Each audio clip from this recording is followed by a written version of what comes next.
God bless you for joining our Singles Academy, and I know it's going to be a blessing to you. Decided to do a situation room for our daily, review of our lessons, and so we're in Unit 2 now.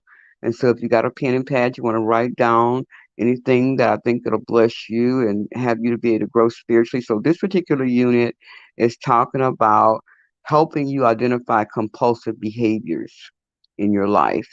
And it's also going to help you and direct you toward spiritual and emotional freedom, as you begin to learn how to give God control completely over your life.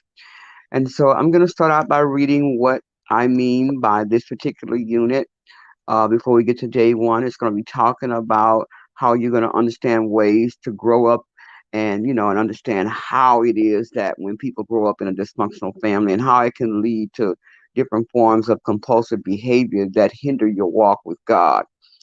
And so this week's growth point that I want to bring out for you to be able to have a goal for is you will take initial steps toward freedom from this compulsive behavior. That's our initial goal, okay?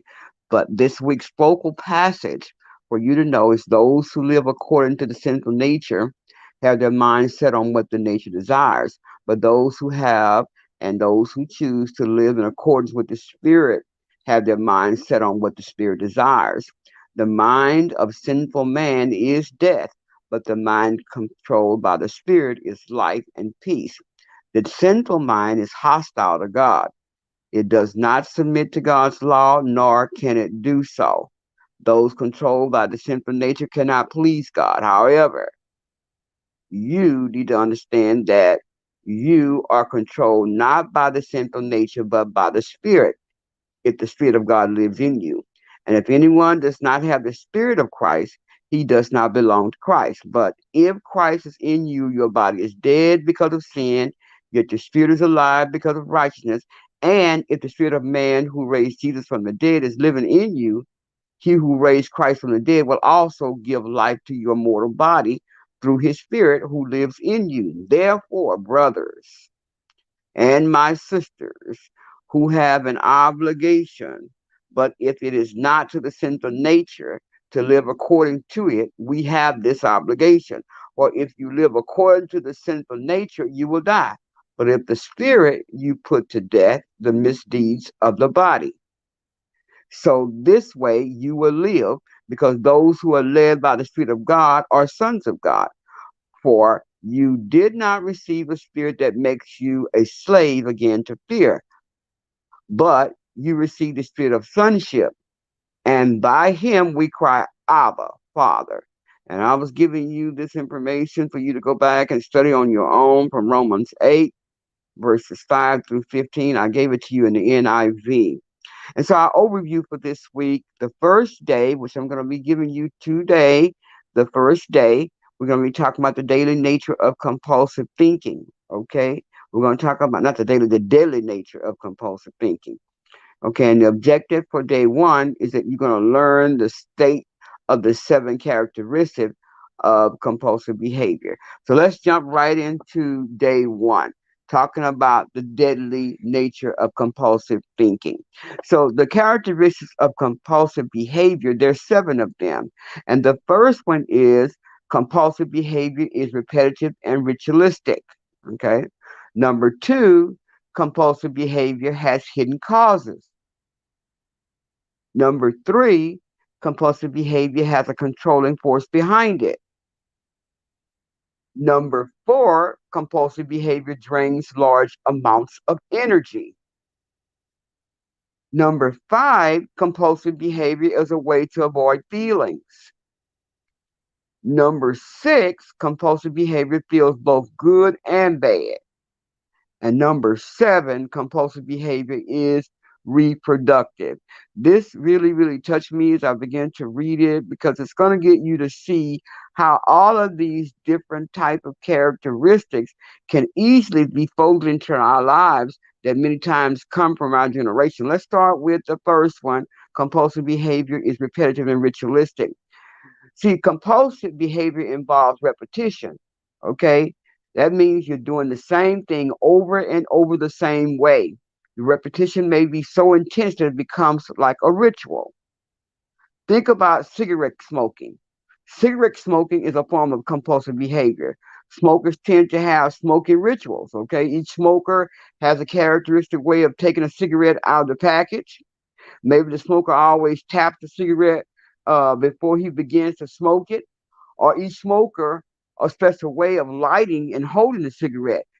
Everybody does it differently. When I was smoking cigarettes, when I was in the world and wanted to smoke cigarettes, I would always tap my cigarettes before I would open the package, or I would just simply open the package and see if they're lined up the way I would want them. People have these rituals that they do. The second characteristic is compulsive behavior has hidden causes, okay? This number two is what I talked about when we talked about it has hidden causes. And so the reason for a particular form of compulsive behavior may not be easily discovered. For example, imagine a woman who is a compulsive house cleaner. I used to be one. She vacuums the floor of the living room at 9 o'clock a.m. At 11 o'clock a.m., she vacuums the floor again, even though no one has walked on it. If asked why she is vacuuming the floor after though no one has walked on it, after only 2 hours, she responds that it's dirty. She has not given you the actual hidden reason for her behavior. Even the woman herself may not know the actual reason, because many of us have these compulsive ways that we do things and we don't know why we're doing them. We just know that we want it to line up a certain way, or we want it to look a certain way. And actually, it's very compulsive that you're doing these things over and over again. We find people doing that, straightening their pictures on the wall, finding themselves trying to get things lined up in the house a certain way, or dishes have to be a certain way, or things have to be done a certain way in the bathroom or in the bedroom. But characteristic number three, compulsive behavior has a controlling force behind it, and it does. What this means is that if you try to stop someone who is engaging in a compulsive behavior, you will face a formidable task, okay? So to be compulsive is to be driven by a powerful inner force, which means that compulsive behavior is driven to the extent of overdoing things, okay? It continues when the stated reason is no longer present and when other people say, that's enough. My God, why you keep doing that? I remember when I used to smoke. Now here I am smoking cigarettes all the time. But then when someone else comes over to smoke, my compulsive ways that I had, and I had this force behind it, I couldn't stand to see the ashtray full of cigarette butts. So I would dump them out as quickly as people finish putting their butts in, or I put mine in, I go and dump it. I was very compulsive about that. And then number four, compulsive behavior drains large amounts of energy. That is so true. I was so wore out from sweeping and vacuuming and cleaning because I had this addictive compulsive behavior. So it drains a lot of my energy. See, compulsive behavior that requires a lot of effort and energy. Many times it does require a lot of effort and energy. Many times most compulsive people work hard at their compulsions. So compulsions have like a parasitic type of quality, which means that it's tending to grow more and more powerful to the point of becoming deadly. So we think about that when we say parasitic. What I mean by that is like a parasite. It just keeps getting bigger and bigger and spreading. That's what I meant to say. And so then number five, this compulsive behavior is a way to avoid feelings, which is true. A lot of people are very compulsive. They're trying to avoid the way they really, really feel. So number five, this compulsive behavior is a way to avoid their feelings, which means that dysfunctional families have well-defined rules about the expression of feelings. Many of people have gotten ways that have not been allowed to speak a certain way in your family. Even maybe you might be doing that same thing with your children. They have these ways that cannot be defined. So the rules that what you learn from your own bloodline, these rules are not written in a book of the family, how to say heirlooms or anything like that, and they're not put on a bookshelf. They are more deeply ingrained in your mind, in your soul. That means that they've been taught silently from the earliest days of your childhood, and they are so powerfully present in family members, these collective thoughts that no one in the family dare to question anybody about them. Okay, so this is where we find ourselves in this compulsive way because nobody was able to really talk about them. One family rule may be anger is okay, but sadness is not. You know how we do? Don't be acting all sad, especially we tell our boys, don't be crying, don't be acting all sad. You need to be strong. See, children in this family learn to channel feelings of sadness into expressions of anger. Okay, in other families, the rule may be it's okay to be happy, or family members may not feel permission to be happy unless a central figure in the family, such as an alcoholic parent, is happy. So that means if somebody that's in particular got you feeling a certain way, then or showing you should feel a certain way, then you may be happy or you may be sad. So the children in the dysfunctional family may experience high levels of emotional pain. This pain may result from physical or sexual abuse, or it may simply result from the emotional strain of living in an environment that is usually tense and uncertain. In this type of situation, children may adopt compulsive behaviors to keep from feeling the pain. For example, a child growing up in a dysfunctional family discovers that if he stays busy, he does not notice his emotional pain. Carrying this pattern into adulthood, he becomes a work addict. Okay, so this means from the way he felt like he's tired, he don't have any expressions, he just keeps working all the time. It becomes so addictive. Okay, his compulsive work keeps him from feeling this inner pain. When he stops working, he feels depressed. And so he is actually running from the pain of his childhood. When the painful childhood events occurred, they seemed unbearable. They were too much to handle. So the pain was buried deep inside. However, unexpressed emotions do not disappear. They vary, they continue on, they get lower and lower, deeper into our soulish realm, into our heart, into the part that they're so deeply inside of us, deeply that they wait to a point for a crack to open wide enough to permit them to escape, but they never do. And so, characteristic number six is very important for us to think about when we're looking at this because compulsive behavior feels both good and bad. Compulsive behavior feels good because it can prevent the individual from feeling emotional pain from the past. The compulsive individual loses themselves in their compulsion. Why? Because time stops and this person feels free. See, compulsive behavior has a drawback. Compulsive behavior requires intermissions, and that's horrible. Why? Because during the intermissions, the emotional pain returns with vengeance. It could be something that's made you feel so bad and so low to the point that now you're trying to figure out how in the world I'm going to get this out. Actually, now you visited me again. An intermission has stopped for it to stop, and now it's starting all over again. In addition to that, the compulsive behavior itself may have created other consequences that bring new reasons for the pain. For example, an alcoholic feels emotional pain from unresolved issues in their childhood. They get drunk, the pain that person was feeling goes away while they're drunk. And so while that person is drunk, guess what happens? He have a wreck in his car, he's arrested for driving while intoxicated, and so many other things begin to happen with their lives. And when they become sober, the emotional pain of their childhood is still unresolved and they must also deal with the consequences of that accident and that arrest.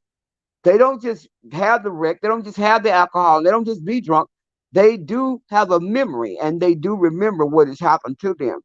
Characteristic number seven, the compulsive behavior is reproductive.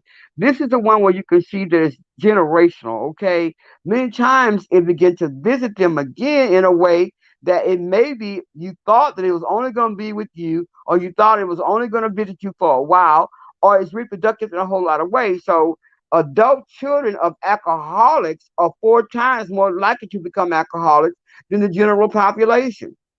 A number of children of alcoholics who do not become alcoholics, they marry alcoholics or they adopt another form of compulsive behavior that has a serious negative impact on their lives. See, and in dysfunctional families, and we all got one, dysfunctional families have compulsive behavior and it begins to breed this compulsive behavior on to the next generation. For example, a father who is a compulsive worker has a daughter who finds herself lonely and in pain. Okay, one of the things we got to remember is that this father is not going to be available. He's unavailable. He's emotionally distant, or he's totally not there at all. She looks for a way to ease her own loneliness and pain, not wanting to copy her father's work addiction, which he has learned to hate. Okay.